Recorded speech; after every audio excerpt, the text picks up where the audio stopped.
I was wrong about Chainsaw Man. Attack on Titan, My Hero Academia, Demon Slayer, Jujutsu Kaisen. What do these 4 manga all have in common? Aside from coming from Japan, but it's kind of like a given, you know? I'll never forgive the Japanese! All 4 of them are some of the best-selling manga of all time. And that's no easy feat. And they are also some of my favorite stories of all time. Yep, that's it. I'm basic. I'm a normie. So when I say best-selling, what exactly does that mean? Attack on Titan, over the span of 12 years, sold over 100 million copies. My Hero Academia, over 7 years, sold over 50 million copies. Demon Slayer, over 5 years, sold over 150 million copies. Jujutsu Kaisen, after only 3 years, has sold over 60 million copies. Now those are some pretty big numbers. But here's the thing, the Attack on Titan and Demon Slayer mangas are now over. And with My Hero Academia and apparently Jujutsu Kaisen ending soon, in the next few years or so, what's gonna be left? All is not lost. Another manga has been rising in hype and popularity. That's very well soon may be what's carrying the Shonen Jump brand. And that manga is Chainsaw Man by Fujimoto Tatsuki. Let's talk about Studio Mappa for a second. Mappa is a Japanese animation studio revered and loved by many people. They're known for animating some of the most popular anime of recent years, including Attack on Titan Season 4 and Jujutsu Kaisen. Remember those names? Probably because they are some of the highest selling manga of all time. So many people love them, I love them. Let me show you why.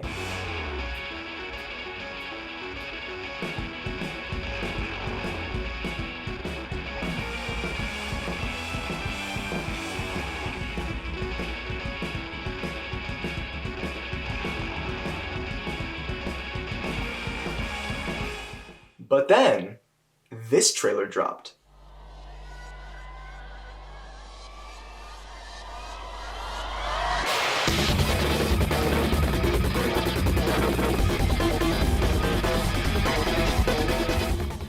Now, I first heard of Chainsaw Man back in 2020. I saw the cover for the first volume and fell in love with it. I loved the colors and I thought the character's design was ridiculous. That's about it. But once I saw this trailer, the only thing I could think was, holy crap, I have to know more about this. I loved the atmosphere, the direction, the mystery and intrigue that they were building, and the animation itself. All of it just, I've never been more hyped watching a trailer than I was watching this Chainsaw Man trailer. And I wasn't the only one. Chainsaw Man received so much hype that it was really hard to find Volume 1. They were sold out everywhere. But eventually, I was able to get one. To put it into perspective, as of today, this manga has sold over 11 million copies in just 3 years. That's pretty good. That's not... Jujutsu Kaisen levels are good, but it's pretty good. Eventually, it was back in stock, so I bought it. I read the first volume and to be honest, I was a little disappointed by it. Basically, the story revolves around this poor, uneducated, homeless boy named Denji and his pet dog Pochita. He inherited his father's debt to the Yakuza and has to take on odd jobs in order to pay it off. One of those odd jobs is killing devils. Now, how does a 16-year-old boy kill devils? Well, remember that Pochita I was talking about? That's how. Pochita is a dog. Pochita is a devil. Pochita has a chainsaw for a face. Pochita is cute. Pochita and Denji have a very endearing and nice relationship, but for only the first chapter. Unfortunately, this is just the setup for a much larger story. But I kind of liked the story of just a young boy and his dog going out facing the world, a world that had turned against them, a world that had given them nothing, a world that they were forced to survive in with only each other. And so after everything happened, long story short, Pochita goes inside Denji, becomes his heart, and that's how he's able to turn into the Chainsaw Man. But with what happened afterwards, I wasn't super interested in where the story was going. The art wasn't always eye candy, and I didn't find the characters very likable. And some of their motivations were not that compelling to me. Yeah, that was his character motivation for a while. So, I stopped reading after the first volume. But today I'm going to tell you why that was such a mistake, and why I hope you won't make the same one as I did. A few months later, I came back to Chainsaw Man. I figured I had judged it too harshly the first time, and I wanted to read it again through a new lens, and I also bought volumes 2 and 3. Something I've learned in the manga industry is that you gotta give a story several chapters for it to hook you. The first chapter is not going to be it. It's really hard to write a first chapter because there's so much setup that goes into it that they don't have much time for the hook.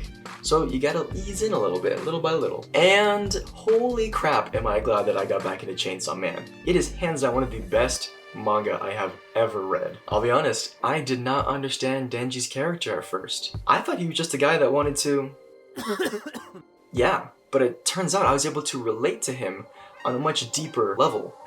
And no, not in that sense. What I've read so far, Denji is not a person who moves the story forward. He is not an active character in his own story. He reacts to the events and the people around him. He doesn't know what he wants out of life, so the whole story is him figuring out what his motivations are, at least for the beginning. He is very much a victim of his own circumstances, someone who has no real goal or purpose in their life. This is not Denji's real goal. He doesn't even know what his goal is. And so he goes throughout the story, making these goals for himself, achieving them, and realizing that they weren't as good as he originally believed. And that brings him down a little bit. Nothing he does lives up to the expectations he set for them. He feels lost. Now to think of it, Denji's a lot like 16-year-old Gabe, or 18-year-old Gabe, and 20-year-old Gabe, and 23-year-old Gabe. Oh gosh. How to be happy and make money, but not too much money, because movies have taught me that that can be a problem, but just enough money to buy chicken nuggets on the daily. In volume 1, I didn't really like the characters. I thought Denji was dumb, but eventually I came to understand him on a deeper level. Everyone has that moment in their lives when they achieve something, but it just wasn't as good as they hoped, and you're not quite sure what your purpose in life is. I thought that Power was boring, and was just the writer's cheap attempt to add some humor into an otherwise dark story. Eventually, she became one of my favorite characters, who would consistently make me smile and laugh. I thought that Aki was just your typical rival douchebag, but he turned out to be one of the most bad A characters in the entire story. On a deeper level, I felt like these were real people. You're not gonna like a person right as you meet them, and when they present themselves to you for the first time or the first few times, you are going to prejudge them based off of what they show you. To get to know a person, you need to spend time with them, and then little by little you come to understand and appreciate them. And it's the same with the characters in Chainsaw Man. Little by little, you appreciate and you care about them. And that, I think, is the beauty of it. That Fujimoto wasn't just going to throw some characters with some generic traits at you, but they knew that these characters were imperfect, but that you would come to love them as time went on and as you got to know them. So when I reread the first volume through this lens of finding out the purpose of one's life and character motivations and such, one of the most poignant themes I found was that everyone has their own motivation. And that's okay. What is important for others might not be important for you. But it wasn't just a shifted perspective that made me appreciate Chainsaw Man. I do think that the manga gets better the more you read of it. As an avid consumer of the visual literary medium, I very much appreciated the paneling and structure that Fujimoto implemented in his later chapters. Here's an example of a page I love. This page was great because you could read it as one page or two. It's a double page spread, splitting the cast down the middle of the establishing shot. Below that, you see each character's individual panels. I don't know why, but I love that just so much. In my first reading of volume 1 of Chainsaw Man, I thought that Fujimoto Tatsuki wasn't good at drawing backgrounds, so he would often just leave them blank. Turns out this guy can draw. This man is a genius. He can draw the most detailed backgrounds you've ever seen in a manga, giving the story this large and epic feel while grounding it in reality at the same time. But the moment when I realized I was hooked on Chainsaw Man was the end of volume 3. That's the moment when I thought, holy crap, this is insane, I have to know what happens. This whole series gives me similar feelings to Attack on Titan, but on a more personal and relatable level. Attack on Titan is great as a political war drama, but Chainsaw Man, for as crazy and chaotic as it is, somehow maintains this very down-to-earth feeling. Basically what I'm saying is, don't be like me. If you haven't read Chainsaw Man Volume 1, go for it, get up to Volume 3, read the whole dang thing. It's so good. If you read the first volume and you weren't impressed by it, give it a chance. Seriously. It's worth reading. And to be clear, I'm not saying that the first volume of Chainsaw Man is bad, because it really isn't. I just judged it on a superficial level.